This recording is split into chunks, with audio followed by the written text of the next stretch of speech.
मेरे प्यारे विद्यार्थियों, YouTube के हमारे आसान ट्रिक नामक चैनल पर आप लोगों का बहुत बहुत स्वागत है। आप लोग हमारे चैनल को सब्सक्राइब कर लीजिए, लाइक कर दीजिए और शेयर कर दीजिए। यही हमारे लिए गुरु दक्षिणा होगा। हमारा अभी नया नया चैनल है, अभी हमें काफ़ी मेहनत करना पड़ रहा, लेकिन लोगों तक हमारी वीडियो नहीं पहुंच पा रही है।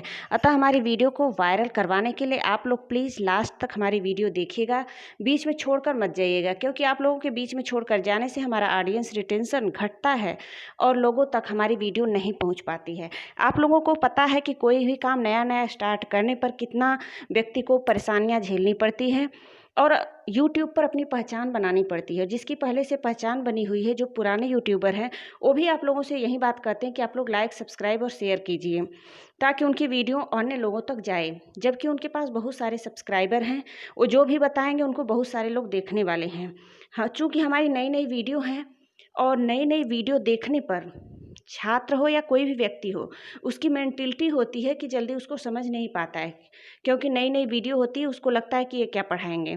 ठीक है, तो जानने के लिए अगर लास्ट तक वीडियो देखोगे, 3-4 वीडियो देखोगे, तब आप लोगों को समझ में आएगा कि हमारी वीडियो कितनी क्वालिटीज़ वीडियो हैं। हमने 100 से ऊपर तक वीडियो बना रखा है। हमने अभी शुरुआत ही की है, फिर भी मुझको 5-6 महीने हो गए हैं और आप लोग न तो हमारे वीडियो को लाइक कर रहे हो, न सब्सक्राइब और ना ही शेयर कर रहे हो। आप लोगों को केवल 1 लाइक, 1 सब्सक्राइब और केवल 1 ही अपने दोस्त को अगर शेयर कर दोगे, तो भी हमारा उत्साह इतना बढ़ेगा कि हमने जितनी ईमानदारी से मेहनत करके पढ़ा है, उतनी ही ईमानदारी से आप लोगों को पढ़ाएँगे। क्योंकि यूट्यूब पर पढ़ाने के लिए कोई भी शिक्षक हो, चाहे यूट्यूब या किसी भी ऑनलाइन, ऑफलाइन या इंटरनेट के माध्यम से जो भी पढ़ा रहा है, वो जितनी ईमानदारी से पढ़ा देगा, उतना आप लोगों को किसी कोचिंग सेंटर में या फिर कॉलेज में उतनी क्वालिटीज़ नहीं मिलेंगी। क्योंकि आप लोगों को पढ़ाने के लिए जो भी शिक्षक है, वो बहुत मेहनत करता है, चाहे वो नया हो या पुराना हो। जो नया होता है, उसको तो और भी ज़्यादा मेहनत करनी होती है कि उसकी वीडियो वायरल हो, क्योंकि शुरू-शुरू में मेंटालिटी होती है ज़्यादातर लोगों की कि वो सोचते हैं कि ये क्या पढ़ाएँगे, क्योंकि पहले से वो जिससे पढ़ रहे होते हैं, उनकी बातें उनको समझ में आती है और जो नया-नया होते हैं, उनको समझने में थोड़ा-सा समय लगता है। अतः आप लोग जब तक पूरी वीडियो नहीं देखेंगे, तो कैसे समझ पाएँगे। मैं ज़्यादा आप लोगों का टाइम वेस्ट नहीं करूँगी, क्योंकि मैं जानती हूँ कि समय की कीमत बहुत होती है। क्योंकि आप लोगों की तरह हम भी बहुत कठिन मेहनत करके पढ़ कर निकले हैं, तब आज पढ़ाने आए हैं।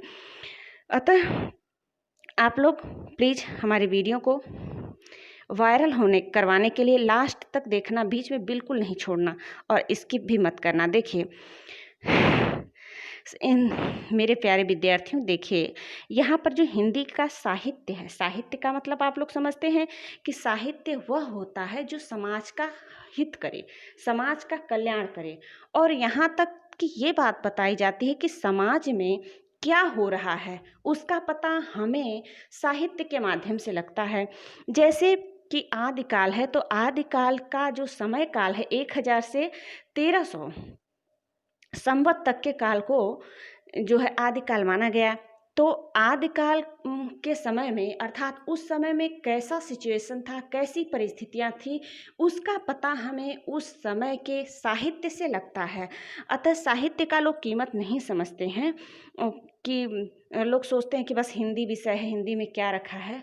लेकिन ये हमारी मातृभाषा है और इससे हमें पुराने ज़माने में क्या क्या होता था और अब कितना अंतर आया, इन सब का पता चलता है। मैं ज़्यादा बात करूँगी तो हो सकता है आप लोगों को लगे कि आप लोगों का टाइम वेस्ट हो रहा है। अतः मैं ज़्यादा बात न करते हुए अपने पॉइंट्स पर आती हूँ। देखिए, गारसा दत्तासी एक ऐतिहासिक लेखक थे, अर्थात बहुत पुराने लेखक थे। इन्होंने इस्त्वा दला लितरेव्यूर एंदुई हिंदुस्तानी नाम की बुक लिखी, यानी यह इनके कृति का नाम है। और उस समय इसकी रचना 1839 ईस्वी में हुई। ठीक, अब आगे आप लोग देखिए शिव सिंह सेंगर। देखिए मेरे प्यारे विद्यार्थियों, देखिए कहीं कहीं कुछ लेखक, उनके नाम, उनकी कृतियों या कोई भी ऐसा पॉइंट्स जिसको हमें याद करना पड़े, वहाँ पर हमें शब्दों को देख लेना चाहिए। जैसे यहाँ पर देखिए शिव सिंह सेंगर जी हैं, इनकी कृति है शिव सिंह सरोज। इसमें केवल एक शब्द का अंतर है, देखिए यहाँ पर ज और यहाँ पर ग, बस दो ही अलग से वर्ड आए हैं। बाकी शिव सिंह ये भी है, शिव सिंह ये है, यहाँ सेंगर है, यहाँ स है, फिर सरोज है, यहाँ लास्ट में र है, यानी थोड़ा सा ही अंतर है। शिव सिंह सेंगर जी के नाम के आगे केवल सरोज लिख दोगे सेंगर हटाकर, तो इनकी कृति का नाम हो जाएगा। ठीक, ऐसे ही आइए आगे का देखते हैं। ठीक, जॉर्ज ग्रियर्सन की रचना है the modern vernacular literature of Hindustan. तो देखिए, जो शिव सिंह सरोज की रचना थी 1883 ईस्वी में थी, जबकि the modern vernacular literature of Hindustan, इसको 2-3 बार आप लोग पढ़ लेंगे, आप लोगों को याद हो जाएगा। इसकी रचना यानी जॉर्ज ग्रियर्सन की जो रचना है the modern vernacular literature of Hindustan, इसकी रचना 1888 ईस्वी में हुई। यानी ये उपर्युक्त तीनों रचनाएं जो हैं, देखिए उपर्युक्त तीनों रचनाएं गारसा दत्तासी की, शिव सिंह सेंगर की और जॉर्ज ग्रियर्सन की, ये तीनों रचनाएं 1800 से 1900 ईस्वी के मध्य में हुआ है। ठीक, देखिए उसके बाद मिश्र बंधु जी हैं। मिश्र बंधु के नाम क्या, केवल विनोद लग गया तो इनकी कृति का नाम हो गया, यानी इन्होंने अपने नाम पर ही अपने कृति का नाम रखा। देखिए आगे देखिए, आचार्य रामचंद्र शुक्ल की कृति हिंदी साहित्य का इतिहास, यह बहुत ही महत्वपूर्ण है। इसको तो आप लोग बिल्कुल याद कर लीजिए। इस नाम से मिलता जुलता आप लोगों को कई नाम मिलेंगे, जैसे हिंदी साहित्य का आलोचनात्मक इतिहास, हिंदी साहित्य का आदिकाल, हिंदी साहित्य का उद्भव और विकास इत्यादि बहुत नाम मिलेंगे। तो आप लोगों को अंतर को समझना होगा। देखिए सीधे सीधे आचार्य रामचंद्र शुक्ल जी को आप लोग जानते हैं कि एक आलोचना करने वाले कवि थे। आलोचना का अर्थ होता है गुण और दोष दोनों को बताना, यानी कोई भी पॉइंट्स है उसमें क्या गुण है और क्या दोष है, दोनों को परखना। यह नहीं कि केवल गुण देखें या केवल दोष ही देखें, ऐसी बात नहीं। जैसे कोई व्यक्ति है, उसका एनालिटिक करना हो तो आप उसके गुण और दोष को ईमानदारी से देखेंगे और ईमानदारी से बताएंगे। यह नहीं कि वो आपका दोस्त है तो आप केवल गुण को बताइए, और यदि आप उससे नफरत करते हैं तो केवल उसके दोष को बताइए। यह ईमानदारी नहीं कही जाएगी। निष्पक्ष रूप से आप उसके गुण और दोष दोनों को बताते हैं तो वह आलोचना कही जाती है। तो आचार्य रामचंद्र शुक्ल जी आलोचना करने में बहुत निपुण लेखक थे। इनकी रचना हिंदी साहित्य का इतिहास है। देखिए आप लोगों को पढ़ाने में मैं बहुत थक जाती हूँ, क्योंकि मैं बहुत मेहनत करती हूँ। मैंने बहुत मेहनत किया है और केवल पढ़ाई पर मेहनत किया है। आज जब आप लोगों की ओर से मुझे प्रोत्साहन नहीं मिलता है तो मुझे बहुत निराशा होती है।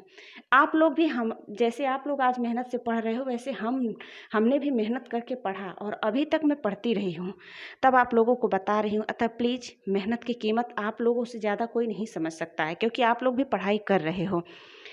अतः अगर आप लोग मेहनत की कीमत समझते हैं और आप लोग जानते हैं कि कितने मेहनत से पढ़ा जाता है, तो मेरा प्रोत्साहन करिए, मुझे प्रोत्साहित करिए। अब मेरी अन्य वीडियो को भी जाकर देख लीजिए, क्योंकि पहली बार मैं बार बार कह रही हूँ कि व्यक्ति की मेंटलिटी हो जाती कि ये चीज़ अच्छी है, ये चीज़ खराब है। जिसको हम पहले से देख रहे हैं वही हमको अच्छा से पढ़ाता है। जिसको हम नया देखेंगे, हो सकता है कि इसके पास अभी ज़्यादा वीडियो नहीं है, या फिर इसको अभी प्रैक्टिस नहीं है, पहली बार पढ़ा रहा है, तो लोग थोड़ा बहुत देख कर स्किप कर देते हैं। लेकिन जब थोड़ा बहुत देख कर आप लोग हटा देते हो तो उससे हतोत्साहित होना पड़ता है, अर्थात निराशा इसलिए होती है क्योंकि ऑडियंस रिटेंशन घट जाता है और यूट्यूब अन्य लोगों तक नहीं भेजता है उसको।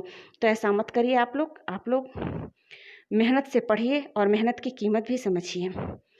देखिए आचार्य हजारी प्रसाद द्विवेदी जी की 3 रचनाएं हैं। हिंदी साहित्य की भूमिका, हिंदी साहित्य का आदिकाल, हिंदी साहित्य का उद्भव और विकास। देखिए इसमें ज़्यादा अंतर नहीं है, केवल 1-2 शब्द का अंतर। देखिए यहाँ पर भूमिका आ गया, भूमिका, यहाँ आदिकाल, यहाँ उद्भव और विकास। बाकी हिंदी साहित्य तीनों में है। तो इसको रटने के बजाय आप लोग शब्दों को पकड़िए और समझिए। आगे देखिए डॉक्टर राम कुमार वर्मा का हिंदी साहित्य का आलोचनात्मक इतिहास। देखिए ऊपर मैंने क्या कहा था कि हिंदी साहित्य का इतिहास यदि कहेंगे तो आचार्य रामचंद्र शुक्ल की जो महत्वपूर्ण रचना है वो आ जाएगी, और केवल बीच में आलोचनात्मक जोड़ देंगे तो यह डॉक्टर राम कुमार वर्मा की रचना हो जाएगी। डॉक्टर गणपत चंद्र गुप्त हिंदी साहित्य का वैज्ञानिक इतिहास लिखें। देखिए यहाँ पर वैज्ञानिक आ गया, तो यह गणपत चंद्र गुप्त जी का है। हिंदी साहित्य का इतिहास 1929 ईस्वी में लिखा गया, जबकि डॉक्टर राम कुमार वर्मा की रचना हिंदी साहित्य का आलोचनात्मक इतिहास 1938 ईस्वी में लिखा गया, और हिंदी साहित्य का वैज्ञानिक इतिहास 1965 ईस्वी में लिखा गया। अगर मैं ज़्यादा बात करूँगी तो हो सकता है आप लोगों को लगे कि मैं आप लोगों का टाइम वेस्ट कर रही हूँ, लेकिन मैं आप लोगों का टाइम बिल्कुल वेस्ट नहीं कर रही हूँ और आप लोग हमारी मेहनत को भी वेस्ट न होने दीजिए। अतः लास्ट तक वीडियो देखिए, चाहे आप लोग देखकर छोड़ ही दीजिए, चाहे आप लोग दूसरा कार्य करने लगिए लगाकर, लेकिन हमारे वीडियो को बीच में बंद नहीं करना, उसको पूरा पूरा वॉच करना, तभी हमारी वीडियो अन्य लोगों तक जाएगी। देखिए, आचार्य रामचंद्र शुक्ल जी ने काल विभाजन किया, अर्थात समय का विभाजन किया। जैसे आदिकाल को इन्होंने वीर गाथा काल कहा। इन्होंने दो बार, एक बार दोहरा नामकरण भी किया है। पहले इन्होंने वीर गाथा काल कहा है और इसी को बाद में आदिकाल कह दिया है। देखिए, उसके बाद जो पूर्व मध्य काल है उसको इन्होंने भक्ति काल कहा है और जो उत्तर मध्य काल है उसको इन्होंने रीति काल कहा है। ठीक है, और जो आधुनिक काल है उसको गद्य काल कहा है। तो पहले तो इन्होंने काल विभाजन किया, वीर गाथा काल, भक्ति काल, रीति काल और गद्य काल। देखिए, वीर गाथा काल 1050 से 1375 संवत है, फिर भक्ति काल संवत 1375 से 1700 संवत है, और उसके बाद रीति काल संवत 1700 से 1900 तक और गद्य काल 1900 से 1984 तक। आगे देखिए यहाँ पर लिखा हुआ, वस्तुतः शुक्ल जी ने अपने हिंदी साहित्य के इतिहास में दोहरा नामकरण करते हुए उनका प्रारूप निम्न प्रकार से दिया है। देखिए, आदिकाल, पूर्व मध्यकाल, उत्तर मध्यकाल और आधुनिक काल। इसको हमने अभी आप लोगों को बताया। देखिए, शुक्ल जी का काल विभाजन पद्धति के दो आधार, एक तो प्रधान प्रवृत्ति के आधार पर इन्होंने काल का विभाजन किया और दूसरा ग्रंथों की प्रसिद्धि के आधार पर भी काल विभाजन किया। देखिए, महत्वपूर्ण इसलिए हैं क्योंकि इनसे क्वेश्चन पूछे जाते हैं। मैंने इसके पहले की वीडियो में हिंदी साहित्य के इतिहास पर बहुत अच्छी वीडियो बनाई है, जिसमें कि हिंदी साहित्य के इतिहास के क्वेश्चन और पेपर लगभग 140 क्वेश्चन और पेपर हैं। उनको आप लोग कंप्लीट देख लीजिए, क्योंकि उसमें सारे मुख्य पॉइंट्स जो हिंदी साहित्य के इतिहास से आने वाले हैं वे सब कुछ उसमें कवर किया गया है। अतः उसको आप लोग लास्ट तक देखिए, लास्ट तक वॉच कीजिए और कम से कम एक बार तो आप लोग लास्ट तक देखिए। और यदि इच्छा हो, न याद हो पाए, भाई एक बार में तो याद होगा नहीं, तो आप लोग दोबारा और तिबारा भी देख लीजिए, लेकिन बीच बीच में छोड़िएगा नहीं। आगे देखिए, आदिकाल के विषय में मैं बात करूंगी। 1000 ईस्वी से 1350 ईस्वी तक को काल को आदिकाल माना गया है। वैसे एग्जैक्ट नहीं, कहीं कहीं पर 1050 से 1375 मिलेगा आप लोगों को, और देखिए यहाँ पर 1000 ईस्वी से 1350, अतः उसको एग्जैक्ट नहीं, लगभग में माना गया है, अबाउट। ठीक है, तो आप लोग कन्फ्यूज नहीं होइएगा। देखिए, आदिकाल में कुछ मुख्य रचनाएं हुई हैं, और कौन कौन सी मुख्य रचनाएं हैं जिनसे कि एग्जाम में क्वेश्चन आता रहता है। देखिए, पृथ्वीराज रासो का चंदवरदाई, पृथ्वीराज रासो को चंदवरदाई ने लिखा। बीसल देव रासो नरपति नाल जी ने लिखा। परमाल रासो जगनी ने लिखा। खुमान रासो दलपति विजय ने लिखा। विजयपाल रासो नल्ह सिंह ने लिखा। हमीर रासो सारंगधर ने लिखा। देखिए, आप लोग चाहो तो इसका स्क्रीनशॉट लेकर याद कर सकते हो, लेकिन याद करने से ज़्यादा बेहतर होगा कि आप लोग सुनिए, क्योंकि याद करेंगे तो रटंतु हो जाएगा, और यदि आप लोग सुनेंगे और उसको एकाग्र होकर सुनेंगे तो ज़्यादा बेहतर याद होगा आप लोगों को। ठीक है, इधर देखिए, यहाँ पर कुछ और रचनाएं हैं, इनको भी आप लोग सुन लीजिए। बुद्धिरास, शालिभद्र सूरी, चंदनवाला रास, आसगु, जीवदया रास, आसगु, स्थूलिभद्र रास, जिनधर्म सूरी, रेवंत गिरिरास, विजयसेन सूरी। इसका नाम ऐसा क्यों है? क्योंकि आदिकाल में इसी प्रकार के नाम हुआ करते थे। नेमिनाथ रास, सुमति गुड़ी, कच्छुली रास, प्रज्ञा तिलक, जिनी, पद्मसूरी रास, सारमूर्ति, गौतम स्वामी रास, उदयवंत, पंच पांडव रचित रास, शालिभद्र सूरी। जब आप लोग हमारी कुछ वीडियो को प्ले करके देखेंगे तब आप लोग समझेंगे कि कितनी क्वालिटीज़ वीडियो है। अतः आप लोग प्लीज़ हमारी वीडियो को अच्छे से वॉच करिए और लाइक, सब्सक्राइब और शेयर अवश्य ही कर दीजिए। तो आज तक के लिए बस इतना ही।